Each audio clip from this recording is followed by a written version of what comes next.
Hello nerds!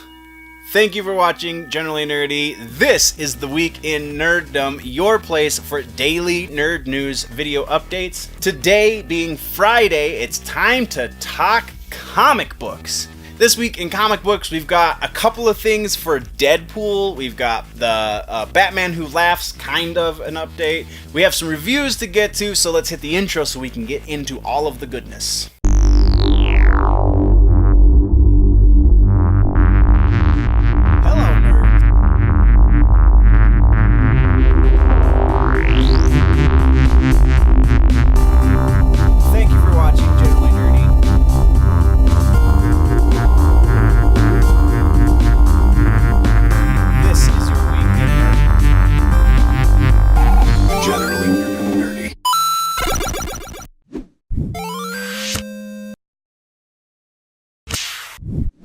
Alright, first thing coming out the gate this week, we are talking Deadpool. Two things about Deadpool. First, this little bit of artwork right here. Rob Liefeld put this up on his Instagram and is kind of teasing a costume change for the Merc with the Mouth. And, I mean, the range of responses have been exactly what you would expect from the internet. Some people are going, that doesn't look like Deadpool at all. What is this, a red Black Panther?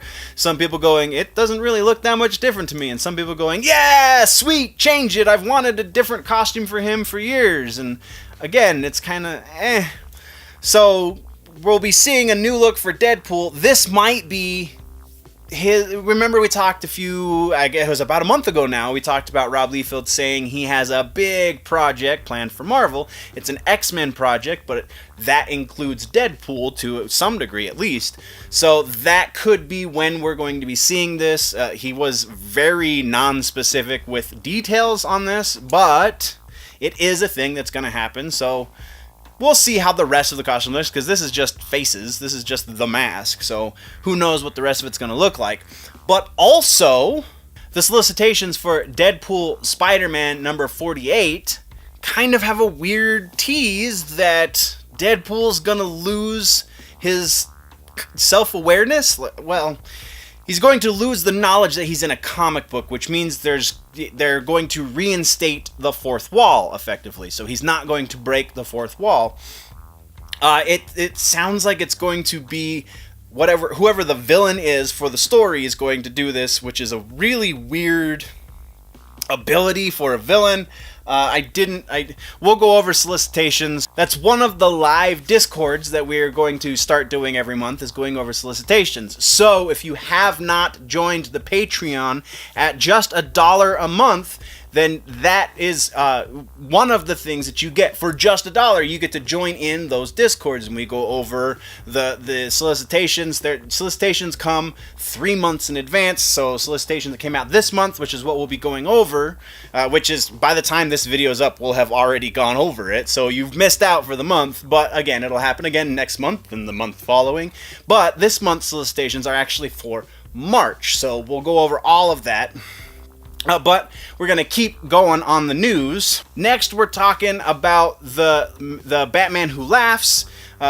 Technically, really, this is about the Grim Knight. The Grim Knight, we saw him in the first Batman Who Laughs book that came out, we talked about last month.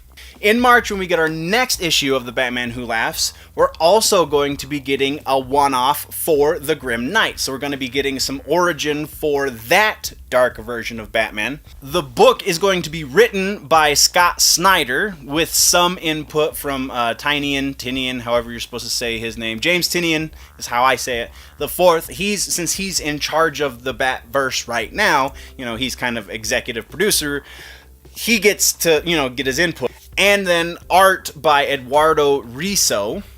So I'm really looking forward to that. The little bit that we've seen of it so far looks fantastic. I'm going to read you real quick the tease from the solicitation. So pardon me while I read it off the screen. Ripped from Batman's greatest nightmares, the Grim Knight is his world's most dangerous vigilante. Unafraid to use any weapon and go on any lengths to stop those whom he deems worthy of death. Trained with the finest arsenal Wayne money can buy, Learn the secret origin of the second deadliest Batman, hand-selected by the Batman Who Laughs to bring his dark plans to fruition. This is actually going to be a really big story. It's going to be 28 pages long. I guess isn't really big, but it's bigger than your average book these days, so that's pretty exciting. Again, any variation on a character I really like, any variation on a character I even passively like, I'm totally down to read. So I'm definitely going to be picking this book up, and we will be talking about it. And then our last bit of comic book news this week comes from The Walking Dead.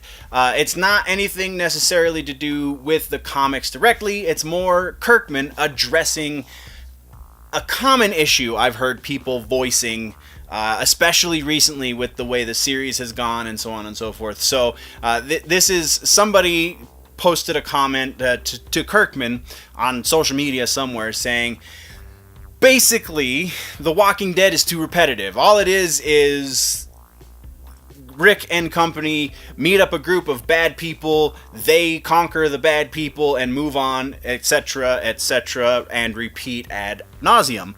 So, Kirkman's response to this, and again, I'm going to be reading this, so pardon me if I'm not looking at you, but Kirkman's response was brilliant.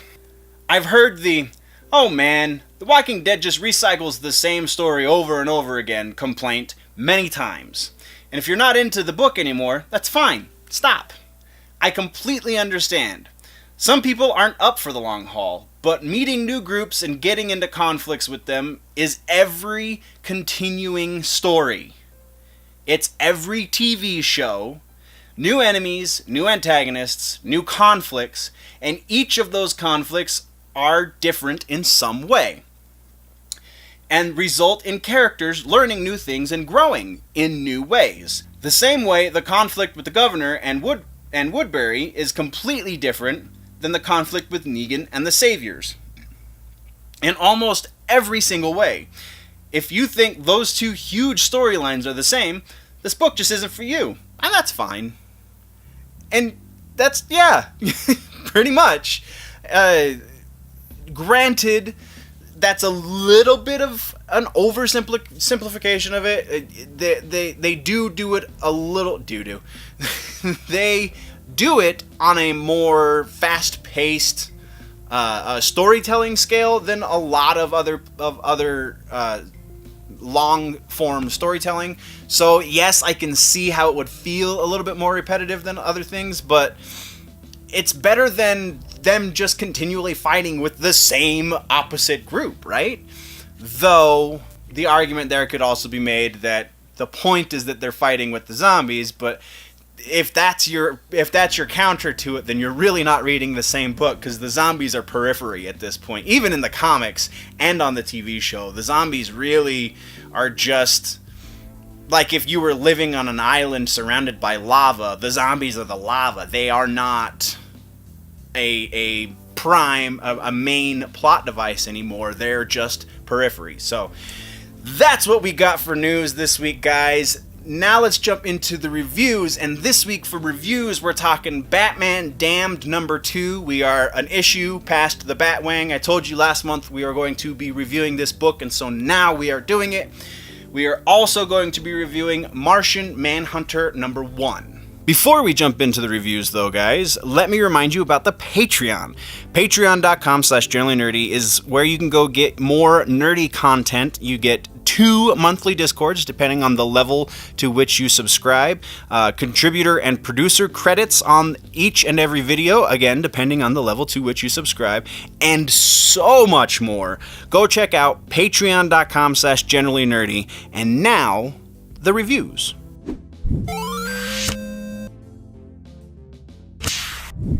Like I just said, first on the list for reviews, we're talking Batman Damned #2. So this book is so good. Is so good. And we have no distracting Batwang to talk about. So we're just going to be talking about the story. Hooray!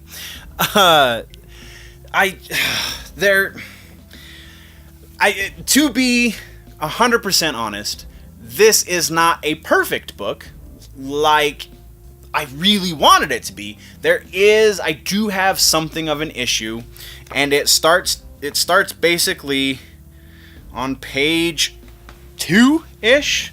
So as we're in here, this right here, this guy, Constantine, he's our narrator, and with him being the narrator, it feels disconnected. When we get into the scenes where we've got flashbacks, these flashback scenes are being narrated by Constantine. So all of this dialogue here is Constantine talking to us. Here is Constantine, and it feels a little slow when those happen. It feels, again, kind of disconnected. And I know Azzarello is a fantastic writer. I mean, who else could go toe-to-toe with Frank Miller in DK3? Or give us that incredible Joker story. And this actually, Bermejo was the artist on that Joker story. So if you have not read that one, eventually I'm sure I'll do a review of the trade. But that is a fantastic book. Go out and read that, or wait for the review, which will happen eventually. But I also wanted to highlight some of this artwork, because this guy, I mean, just look at this. Look at this. We've got Harley posing as the Joker. Where did that page go? Right here. Posing as the Joker.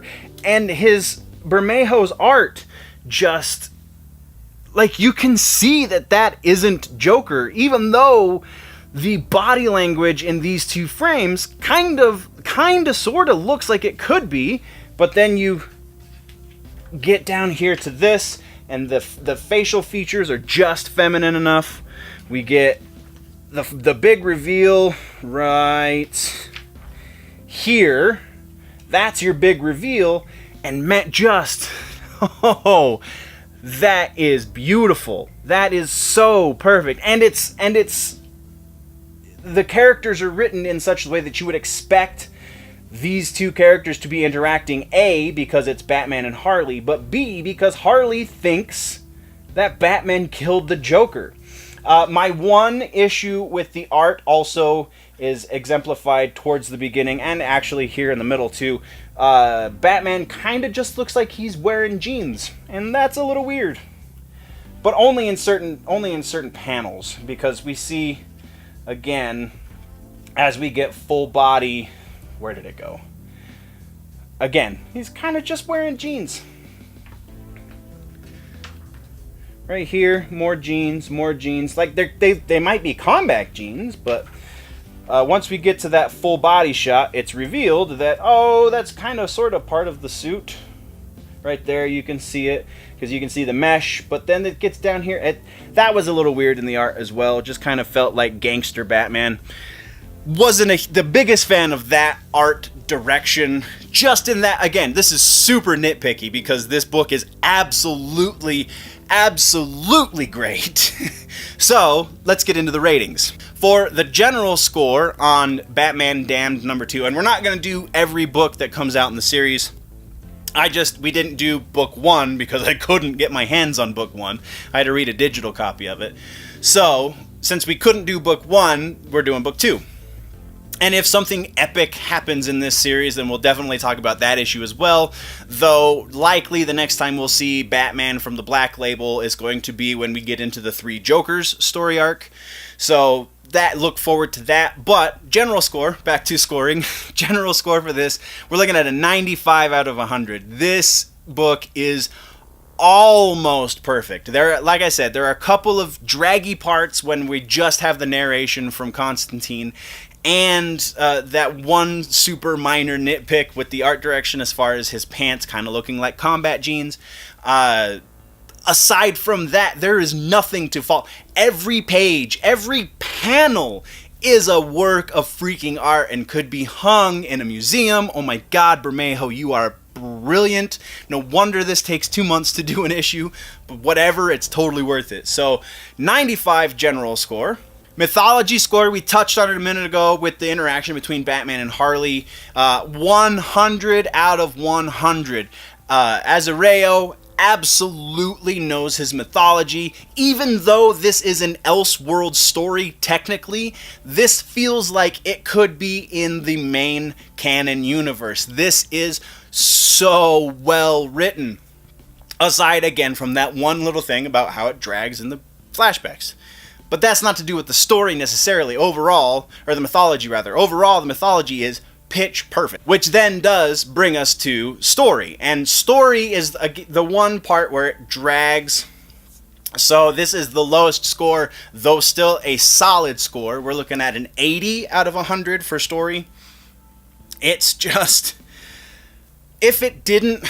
I feel like there's a way that it could have been done where it was Batman doing the voiceover, and maybe if we had to have Constantine towards the end of the arc, that he came in and did something there instead of being just kind of looming in the darkness until he's needed, which is kind of what it feels like they're doing. It's a little distracting. So that's why story's kind of getting a little knocked down, but still, 80 out of 100 is not bad. And then the final score for this is the enjoyability score, and if you hadn't guessed it already, then you haven't been paying attention. We're looking at a 95 out of 100. Aside from my nitpicks, this is a fantastic book. Absolutely would definitely recommend this to anyone, and the language in here is so minor as well. Like, you could recommend this to even younger readers right now. Probably not the first issue because of aforementioned Batwang. But if yeah, just read this. Read this book. Read this book. The one other thing, and I didn't mention this for story, but we're going back into the story, why this also dropped. There's a wrapper, kind of the conflict in the middle of this circles around satanic wrapper, which was way out of place. That also dragged. That also slowed us down. We also got dead men in there for about 3 pages, and there was no real explanation why dead man was there, aside from just saying, "Hey Bruce, look, I'm here." And then conflict ensued, and Batman had to fight, and Deadman just kind of sat back and watched. So that also is why story got a B instead of an A rating. So either way, read this book. If you missed issue 1, then go find a way to read it. I would not wait for the trade on this one. This is absolutely one that's worth reading every issue as they come out. And then the next book we're talking about is Martian Manhunter #1. Oh, was not readily available like it should have been. Martian Manhunter #1. This book, it's really hard for me to not thoroughly enjoy a book about a character that I really like. And I did not thoroughly enjoy this book about a character I really like. So, first thing, we're going to talk about the artwork, because that is actually amazing. So looking here, we have this really highly stylized, but still super gruesome, and I'm probably going to get hit for showing that page, but whatever. Super, super highly stylized. I really, really dig this art. And when we have his abilities kicking in and he's getting these visions, they're very clearly visions and not fever dreams or flashbacks. And even here, abilities kicking in, clearly visions. Clearly. But then we get into my issues with the art, which start happening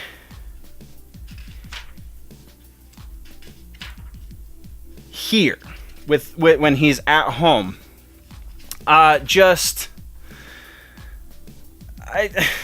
not visually interesting, these interactions here. The dialogue helps, but the dialogue is a whole issue unto itself.